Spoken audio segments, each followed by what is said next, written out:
Markus 14 vanaf vers 3 gaan ons saam lees. Maar voordat ons dit lees, terwyl ons so reg is met die woord van die Here voor ons, gaan ek vra dat ons net so sal sit, ons hoofde sal buig en dan bid ons net eers saam.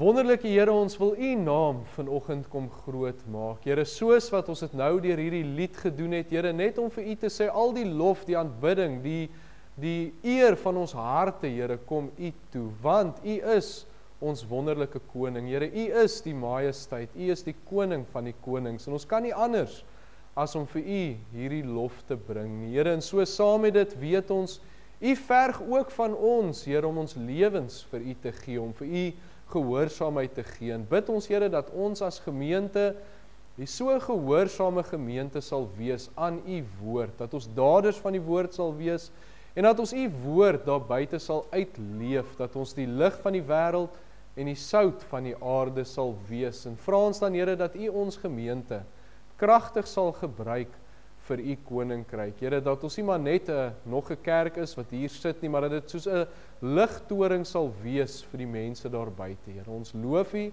en ons prys U, en ons bid ook, hou ons getrou, Here, aan U woord.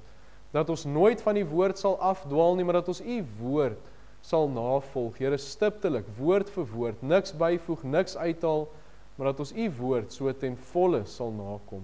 Ons sê ook dankie, Here, dat deel daarvan om die woord na te kom is om te bid vir mekaar, om te bid, Here, vir die wat siek is, en bring ons hierdie lys na U toe, ons gebedslys, Here, en U het daardie name gehoor van daarbo, Here, waar ons deurgegaan het, Dominee Jan die Raan, wat aansterk, oom Konrad, Here, en klein Ruben Kotse, en so ook vir Tannie Alita, Here, U het hierdie name gehoor, elke naam op daardie lys, en ons bring hulle na U toe, Here, en ons bid, dat hulle eerstens U genade, U bystand sal ervaar, Here, dat hulle sal weet, dit is U wat met hulle is. Here, en saam met dit, Here, ons glo dat U die geneesheer is, Here, dat as dit U wil is, dat U sal genees. Maar ons bid, Here, staan hierdie mense by.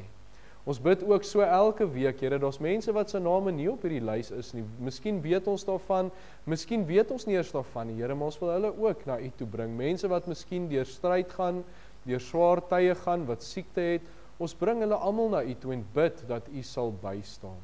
Ons loof en ons prys U, Here, dat ons ook ons gemeente kan ondersteun, maar ook die daar buite in die gemeenskap, weer eens, Here, dat U vir ons sal help om sterk te staan en ook so mense daar buite te help, Here, om op U fondasie te staan, om op U as die rots te staan. En ons loof en ons prys U, Here.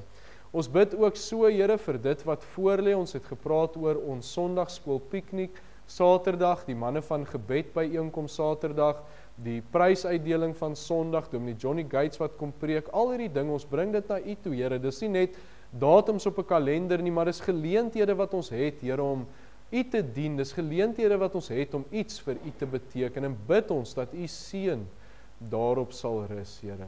Gebruik dit, en ook vanoggend, Here, U het 'n woord vir ons, U het vir ons hierheen gebring, met 'n goddelike doel, en ons bid dat U woord op goeie grond sal val. Here, waar ons weer so 'n paar weke terug gepraat het oor die saaier, en hoe ons selfs, as kinders van die Here, versigtig moet wees wat ons met U woord doen. Dat hierdie woord op goeie grond sal val, dat dit sal vrug dra, en dat ons sal volhard. Ons sê vir U dankie, Here, dat ons hierdie dinge na U toe kan bring. Dankie dat ons hierdie diens weer aan U kan kom opdra. Here, ons oë is op U gerig, ons ore tot dit wat U vir ons wil sê. En ons bid dit in die wondernaam van Jesus Christus alleen. Amen. Ons skriflesing dan, ons is by Markus 14, ons lees van vers 3 af, die opskrif, die maaltyd in Betanië. En toe hy in Betanië was, in die huis van Simon, die melaatse, terwyl hy aan tafel was, kom daar 'n vrou met 'n albaste fles, met egte, baie kosbare nardessalf, en sy breek die albaste fles, en gooi dit op sy hoof uit. En daar was sommige wat by hulle self verontwaardig was, en gesê het, waaroor het hierdie verkwisting van die salf plaasgevind? Want dit kon vir meer as 300 pennings verkoop, en die geld aan die armes gegee word. En hulle het teen haar uitgevaar. Maar Jesus sê, laat haar staan. Waarom val julle haar lastig? Sy het 'n goeie werk aan my gedoen. Want die armes het julle altyd by julle, en wanneer julle wil, kan julle aan hulle goed doen, maar my het julle nie altyd nie. Want wat sy kon, het sy gedoen. Sy het vooruit al my liggaam vir die begrafnis gesalf.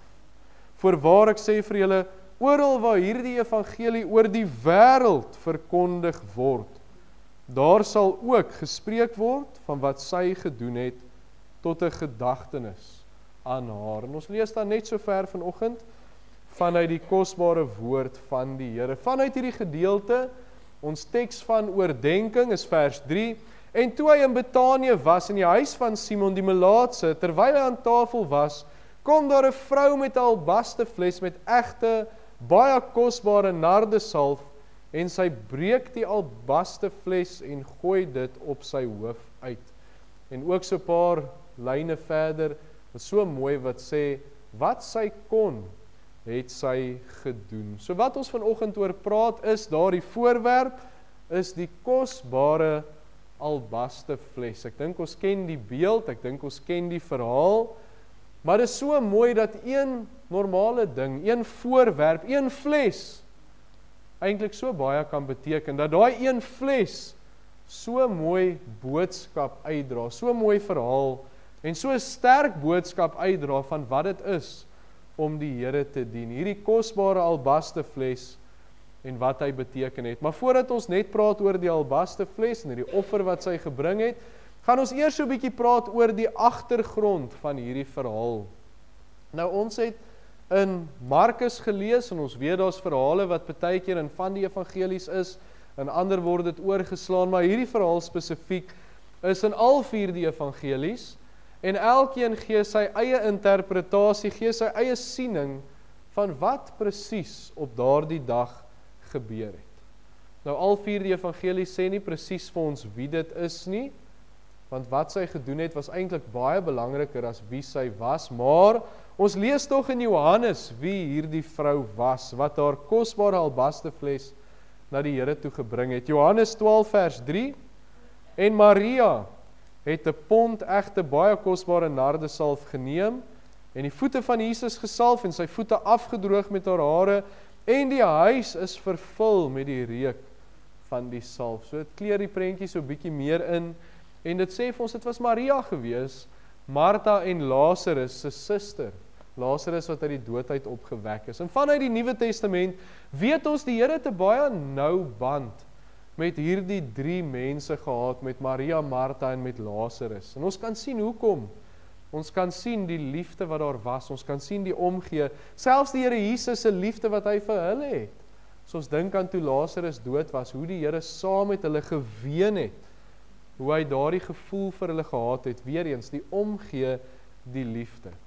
Maar met al hierdie oorstemmende gedeeltes kry ons die hele beeld presies van wat gebeur het. Maria wat 'n albastefles, en nou het ons verder gelees, met hierdie pond egte nardesalf, hoe sy dit na die Here Jesus toe gebring het, hoe sy hom gesalf het, oor sy hoof, sy voete, hoe haar trane op sy voete geval het, hoe sy dit afgedroog het met haar hare, en hoe sy in dit alles, haar kosbaarste besitting, hierdie albastefles, hoe sy dit na die Here toe bring.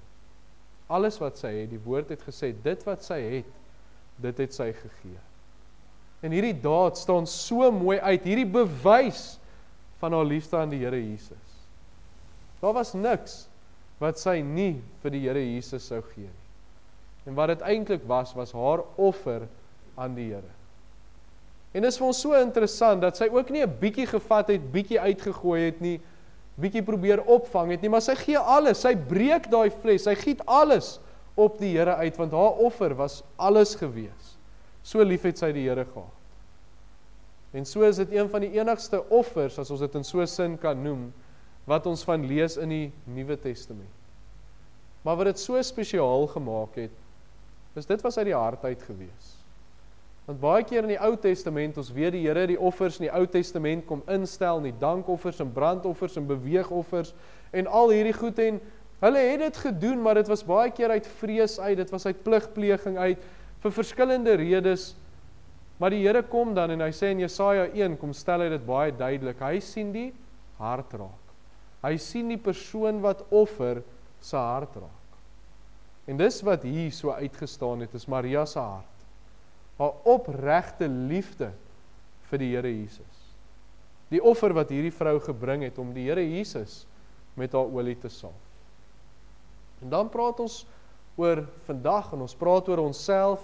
Nou ons weet, daar is nie meer offers soos in die Ou Testament nie, baie goeie rede dat ons dit nie meer vier nie. Al daardie offers, die tabernakel, die tempel, die meubels, die hele Ou Testamentiese sisteem het een doel gehad en daai doel was, dit wys na die Here Jesus toe wat sou kom.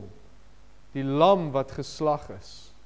So die offers is nie meer nodig nie. Die Here Jesus het daardie offer gebring. Hy het gesê, tetelestai, dit is volbring, dit het gebeur. Sy lewe was 'n offer, sodat ons sy kinders kan word, sodat ons gered kan word, weergebore kan word. Dis hoekom hy daardie offer gebring het, en dis hoekom ons vandag kinders van die Here kan wees. Maar dan kom ons, as kinders van die Here, en in 'n mate, bring ons nog steeds offers na die Here Jesus toe. Duisende kinders van die Here elke dag wat iets vir die Here Jesus gee, iets van hulle self.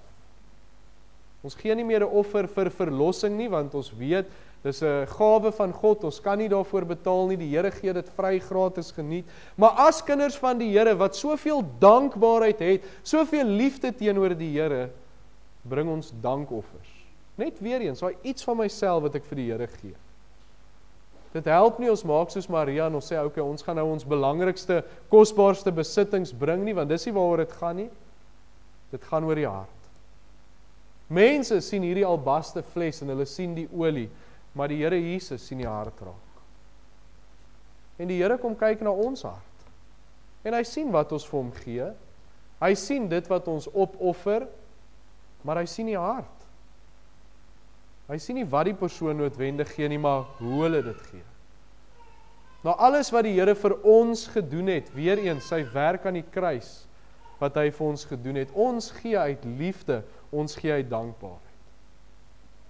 So die vraag wat ons vanoggend wil by uitkom is, wat gee ons vir die Here?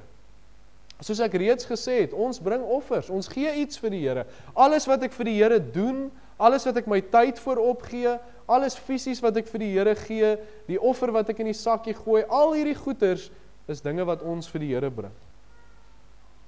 En as offers vandag tot die Here gebring word, moet dit uit dankbaarheid wees, dit moet uit liefde wees. En ek kan myself vra, wat gee ek vir die Here? As ek my eie hart ondersoek en ek vra, wat doen ek uit liefde uit dankbaarheid? Wat gee ek vir die Here, omdat hy vir my die ewige lewe gegee het, omdat hy dag na dag met my is, al die seëninge wat hy vir my gee, wat gee ek vir die Here? Kom ons stel dit bietjie anders. Wat is my albaste fles? Dit wat ek vir die Here moet bring. En dis waarby ons vanoggend gaan uitkom, om te sien, wat gee ek vir die Here, en wat behoort ek te gee? Hoe is ek veronderstel om te gee? Want wat ek vir die Here offer, wys baie van, hoe lyk my hart? Hoe lyk my verhouding met die Here?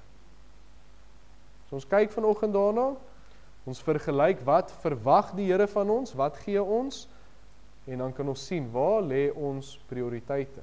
Waar lê ons hart? So, ons begin vanoggend, ons eerste gedagte vanuit hierdie gedeelte, is die kosbare albaste fles se waarde. Nou, ons gaan bietjie praat oor fisiese waarde, maar dan gaan ons ook bietjie praat oor wat het dit beteken. So, Markus 14 vers 3, die B-gedeelte. Kom daar 'n vrou met 'n albaste fles met egte, baie kosbare nardesalf. En sy breek hierdie fles, albaste fles, en sy gooi dit op sy hoof uit. So, een van die feite wat baie duidelik is, oor hierdie olie wat Maria gebruik het om die Here Jesus te salf is, dit was kosbaar. Ons lees in al 4 die evangelies, dis kosbaar. Matteus noem dit baie kosbare salf, Markus noem dit egte baie kosbare nardesalf, Lukas noem dit albaste fles, en dit ook, die albaste daarin wys die waarde, Johannes sê net egte baie kosbare nardesalf, maar al 4 hierdie evangelies stem ooreen, dit het 'n hoë waarde gehad. Al 4 hierdie manne kom sê vir ons, dit het baie waarde gehad. So hulle sê dit, maar een noem dit so bietjie verder, as ons nou vra, wat was dit werd? Markus gee so 'n bietjie ekstra inligting. Hy gee die waarde van die salf. Hy sê dit was meer as 300 pennings werd. Nou ons weet elke woord is in die Bybel opgeskryf vir 'n rede, die kommas, die punte, alles is daar vir 'n rede. So daar's 'n rede hoekom Markus vir ons kom sê, dit was 300 pennings werd. Nou as ons die konteks kyk, ons kyk in daardie tyd, wat mense in daardie tyd betaal is, dan word daar geskryf dat 'n dagloner, kom ons sê die deursnee persoon se loon, was 1 penning 'n dag gewees. Dis waarvoor hulle gewerk het. So hulle het dan 6 dae gewerk, die Joodse Sabbat was hulle afgewees, net 1 dag 'n week gerus, en hulle het dan omtrent in 'n jaar 300 pennings verdien. So dit was 'n jaar se lone werd, hierdie kosbare nardesalf. 'n jaar se lone werd. Nou as ons dit in ons konteks vat, nou ek weet nou nie eintlik hoe mense dit uitwerk nie, so ek het gaan Google, wat is die algemene persoon in Suid-Afrika se salaris, en toe sê hulle die algemene persoon in Suid-Afrika vat R18.000 huis toe. Nou hoe waar dit is, weet ek nie. Ek kan nou maar net vir myself praat, maar hulle sê R18.000 'n maand vat hulle huis toe. Nou in konteks met ons normale persoon en hulle normale persoon, sou daai albaste fles R216.000 werd wees. As ons die konteks net so vat en dit in ons konteks sit. Dit is baie vir enige persoon, selfs die ryk mense in daardie tyd. Dit was 'n kosbare besitting gewees, en selfs die ryk mense vandag, wie ken ons wat R216.000 sommer net vir iemand sal gee? Dis baie. En sy was 'n normale persoon gewees. Sy was 'n, ek wil amper sê, daai deursnee dagloner persoon. Dit moes vir haar baie kosbare besitting wees. Maar sy gee dit aan die Here sonder om 2 keer te dink. Sy gee dit alles op die Here uit. Sy offer alles omdat sy die Here liefgehad het. Maar terug na ons toe. Wat kan ek gee wat vir die Here kosbaar is? Daar's baie vandag wat ons vir die Here kan gee. As ons nou praat oor tiendes, maar tiende is mos eintlik die Here se. Dis nie iets wat ek gee nie, die woord sê dit behoort aan die Here. Ons besittings, maar wat sal dit ons baat? Want alles wat ons het, kom ons eintlik van die Here af. So wat help dit ons gee dit vir die Here terug? Wat is kosbaar vir ons wat ons vir die Here kan gee? In die Nuwe Testament maak dit baie duidelik. Myself. Ek kan my lewe aan die Here oorgee. Ek kan iets vir hom beteken. En saam met dit, my tyd. Want wat is die kosbaarste ding wat ons vandag het, is tyd. Ek sien so rukkie terug 'n video wat die een man, hy loop so rond, dan praat hy met mense op die straat, en hy vra vir iemand, kan ek vir jou R1 miljoen gee? Sal jy dit aanvaar? En die ou sê, ja, hy sal dit definitief vat. En die persoon vra vir hom, maar wat as ek vir jou sê, ek sal vir jou R10 miljoen gee, maar jy gaan nie môreoggend wakker word nie, sal jy dit vat? Die persoon sê toe, nee, definitief nie. Nou, die storieetjie gaan eintlik oor hoe kosbare mense tyd is, en hoe kosbaar jou lewe is. Maar as ons dink, hoeveel is tyd vandag werd? Ons is ongelooflik besig. Mense werk van oggend tot aand, die van ons wat kinders op skool het, die skole hou mens besig, die aktiwiteite hou mens besig, dan is ons, baie van ons ook deel van organisasies en clubs en die goed, en die VLV van die vrouens, en hierso en die wijksgoed, en ons is besig, en die tyd is druk, en ons praat, ek en Saskia praat so rukkie terug daaroor, hoeveel besiger die lewe geword het van ons ouers, ons ouderdom was, tot nou toe. Die lewe is besig, en daar is baie druk. En dit maak, dat ons kosbaarste besitting wat ons het, is tyd. Of ek dit vir iemand gee, of ek dit vir my kinders gee, of ek tyd met iemand spandeer, dit is 'n kosbare besitting. Saam met dit, nou vra ons, wat is kosbaar wat ek vir die Here kan gee? Dis my tyd. Hoeveel mense, en ek gaan nie sê gee tyd vir die Here nie, hoeveel mense maak tyd vir die Here? Ons het nie tyd om te gee nie. Hoeveel mense maak tyd vir die Here?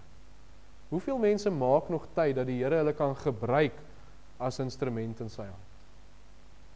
En dit gaan oor 'n hartsgesindheid, weer eens. Die Here sien die hart raak. Hy sien nie, as ek 10 minute 'n dag vir hom gee, is dit genoeg nie. Hy sien, wat gaan in my hart aan? Hoe gee ek? Wat gee ek? Met watse gesindheid? Met watse motief gee ek? Is daar die liefde? Is daar die dankbaarheid daar, wanneer ek gee? So dis die waardevolste ding wat ons het om te gee. Eerstens ons lewe om te sê, Here, hier is ek, en saam met dit my tyd. Ons volgende gedagte, wat ons sien vanuit hierdie gedeelte, is die kosbare albaste fles se gebruike. Nou, u sal sien, hoekom noem ek dit gebruike. Markus 14 vers 4, daar was sommige wat by hulle self verontwaardig was en gesê het, waaroor het hierdie verkoosting van salf plaasgevind? So Maria besluit om hierdie salf te gebruik, vir die Here te gee, om die Here te salf. Sy gee al alles vir die Here, maar wat sê mense? Daar was omtrent 'n reaksie gewees. Die woord sê die mense het teen haar uitgevaar. En eerstens was dit niemand anders as die disippels nie. Hierdie 12 manne wat die Here Jesus ken, wat weet wie hy is, wat saam met hom wandel, toe sy dit vir die Here gee, toe val hulle haar aan. Hulle gee rede, die manier wat hulle die salf sou gebruik was anders. Hulle sê, kon ons dit nie eerder verkoop en hierdie geld aan die armes gee?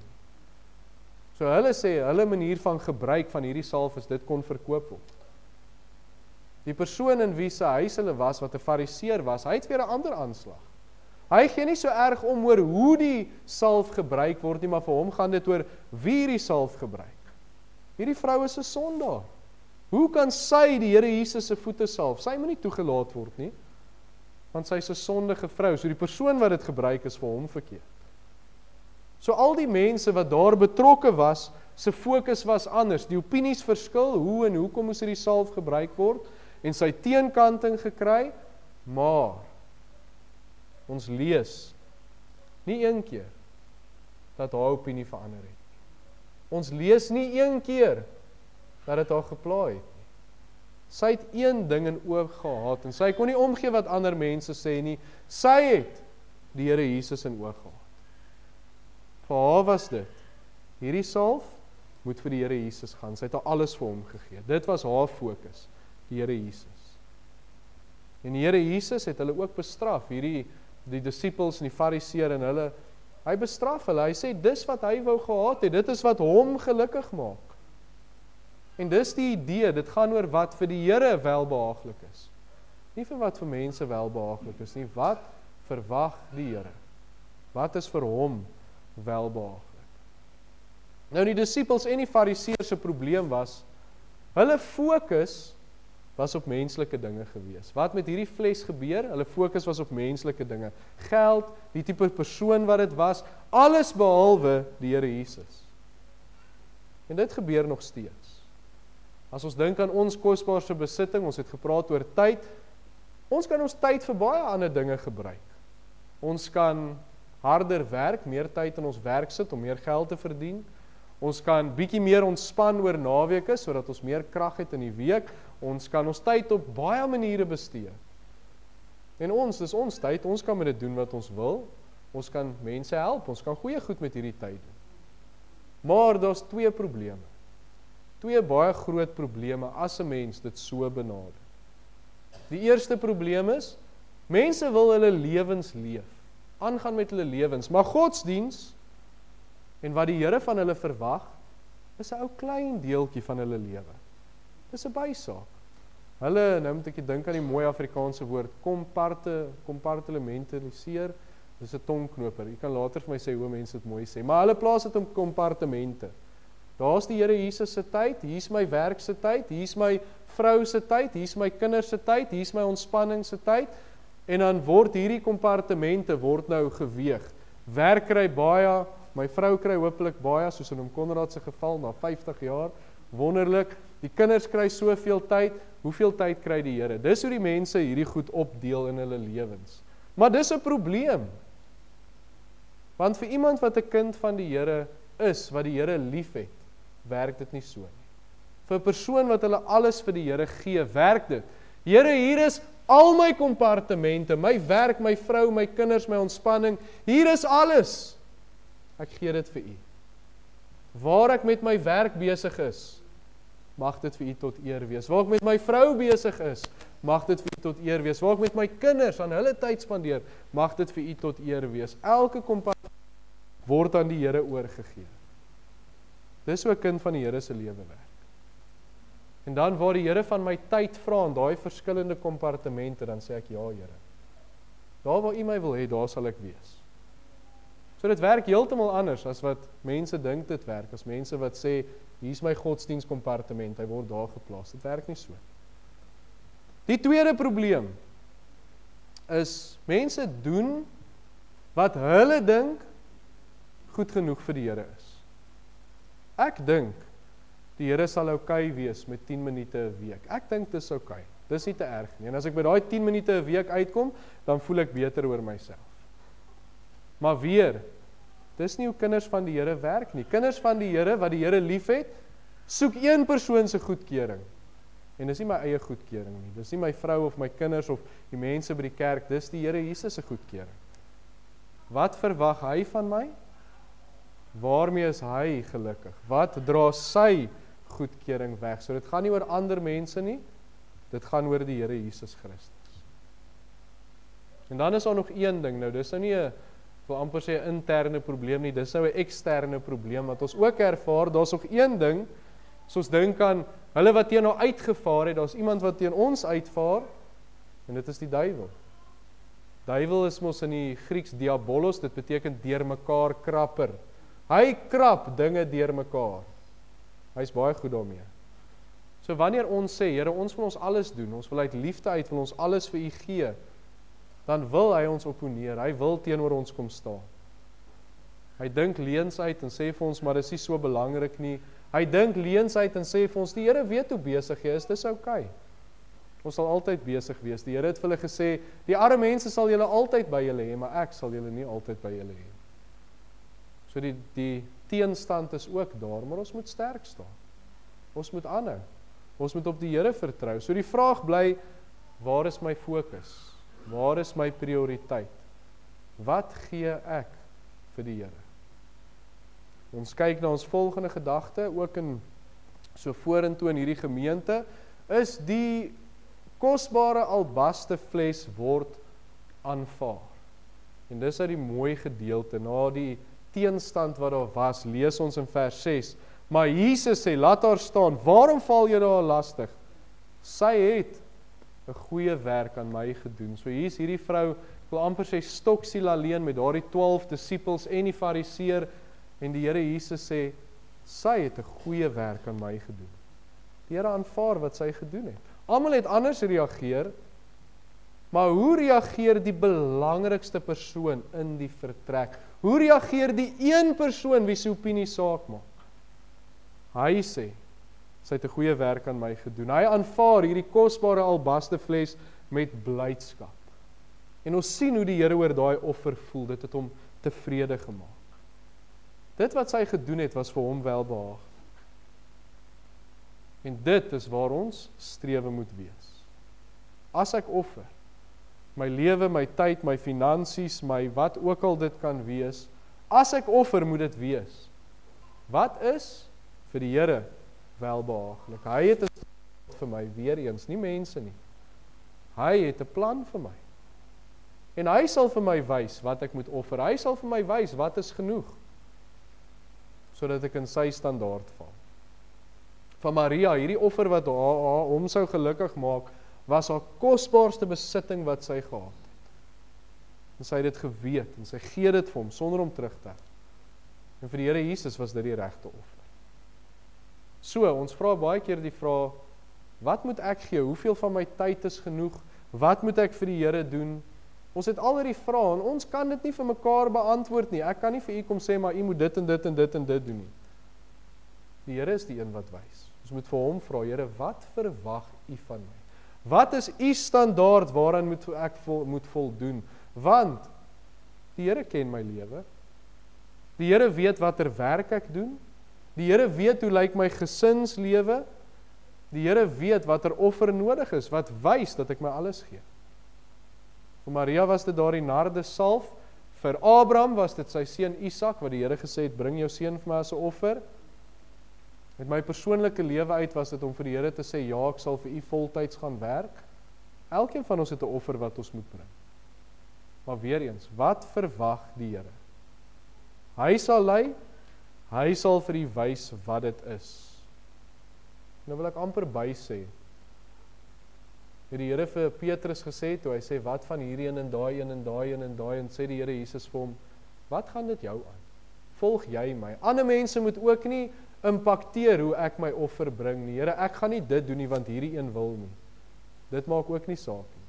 Weereens, wat vra die Here van my? Om te wys, ek gee my alles. En soos daai mooi lied wat ons baie keer sing, alles offer ek, alles aan my dierbare heiland, alles offer ek. So, wat moet ek offer? Hoeveel van my lewe, hoeveel van my tyd, wat moet ek doen? Die Here sal vir ons wys. Wat vir hom welbehaaglik sal wees. Wat se offer hy aanvaar. Dan ons laaste gedagte vanoggend is die kosbare albaste fles se uitkoms. En dit is vir my so mooi, hoe soveel van die verhale eindig met die seën van die Here. Daai beginsel wat ons al baie oor gepraat het. As jy, dan sal ek. En ons sien dit weer eens. Markus 14 vers 9.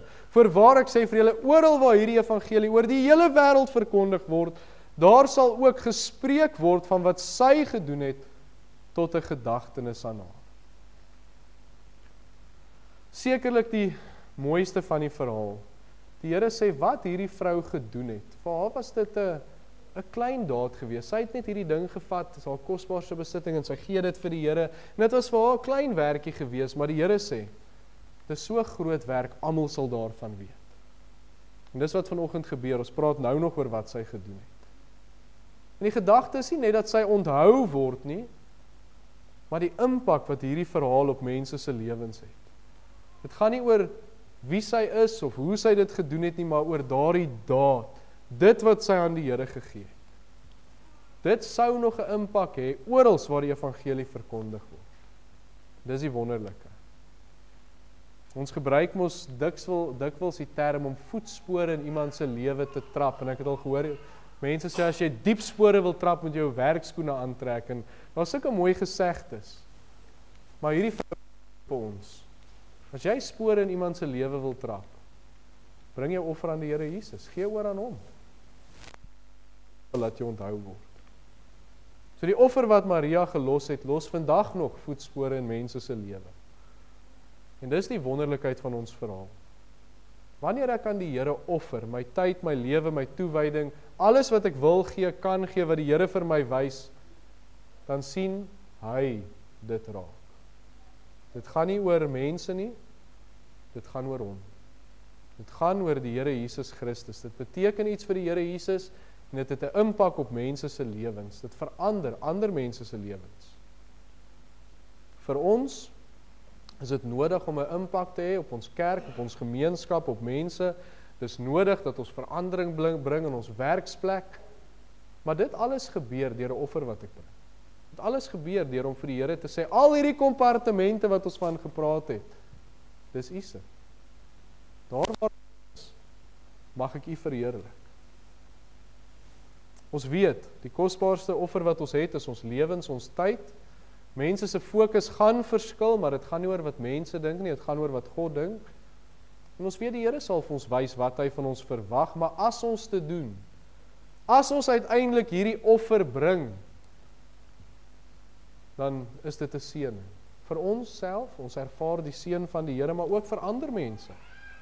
En dis wonderlik dat een daad wat ons vir die Here doen, kan vir ander mense iets beteken. Net nog 'n rede hoekom ons hierdie offer moet bring. En nou wil ek sommer net so weer een, so 'n voetnotakie bysit. Dis hierdie offers wat ons bring, wie sien dit die duidelikste raak? Ons kinders, ons kleinkinders, van u miskien al agterkleinkinders, maar die offers wat ons bring, sien hulle die duidelikste raak. Wat doen hulle? Hulle volg in ons voetspore. So net so by notakie. Maar hierdie offer moet gebring word. Dit beteken iets in die geestelike lewens van ander, en dis hoekom ek ons kinders en kleinkinders so duidelik noem, en agterkleinkinders as jy het, want dit het 'n impak in hulle lewens ook. Dit help nie, die Here wys vir my, maar is iets om te doen, maar ek weier om tyd daarin te spandeer. Die Here verwag van my 'n offer. En hierdie offer seëning bring in 'n mens se lewe, weer en in ander. En daarmee sluit ons af. My boodskap vanoggend is daarom langer as die afkondigings. Daarmee sluit ons af. Maria het 'n offer gebring. Hierdie offer van haar was kosbaar, want sy het dit met haar hart gegee.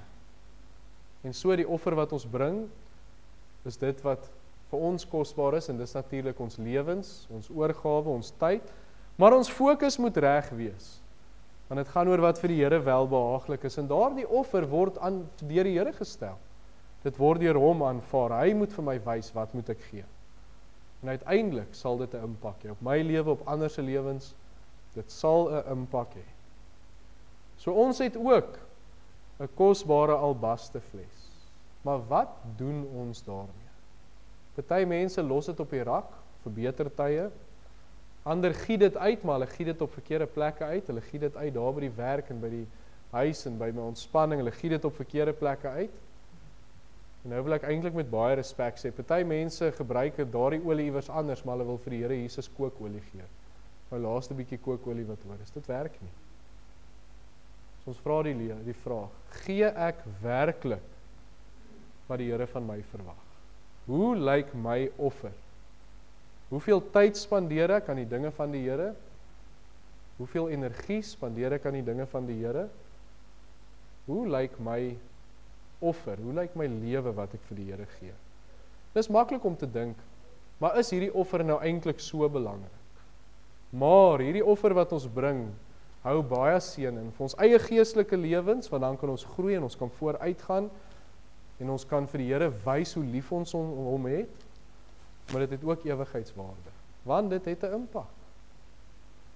En as ons vanoggend besef, as die Here vir ons miskien kom wys, maar dit wat jy gee is onvoldoende, dis nie wat ek verwag nie. Dis nie my standaard nie. Dan kan ons kom en ons kan vir die Here sê, Here, maar ek wil. Ek wil soos hierdie vrou my kosbare albaste fles bring. Ek wil vir U gee wat U van my verwag. En ons kan die Here se hulp daarin vra. Ons kan sy hulp daarin verwag. So kom vanoggend soos Maria en gee vir die Here U kosbare albaste. Amen. Kom ons buig die hoofde en dan bid ons saam. Wonderlike Here, ons sê vir U dankie. En ons begin by vir dit wat U vir ons gedoen het. Here, as ons dink U het geleef, U het aarde toe gekom, Here, U is hier deur U eie skepping, is U verneerder. Is U gemartel, is U op 'n kruis gesit om te sterf, Here, maar U het dit vir ons gedoen. Maar U het ook opgestaan uit die dode, Here.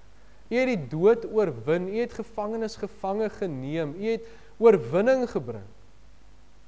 En U het opgevaar na die hemel en sit aan die regterhand van God. En van daar gee U vir ons die kosbaarste geskenk wat ons ooit kan ontvang. Here, U het vir ons die ewige lewe gegee.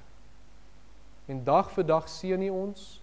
U is met ons, U stap die pad met ons. Ons ervaar U liefde, U genade. En wat kan ons doen, Here, as om net vir U te sê, Here, maar hier is ons. Ons wil teruggee. Ons is lief vir U met ons hele hart, hele siel, hele verstand. En ons wil aan U 'n offer bring. En bid ons, Here, dat U vir ons sal kom wys, elkeen van ons, wat moet ons bring? Wat verwag U van ons? Wat is U standaard? En dat ons dit sal doen, Here.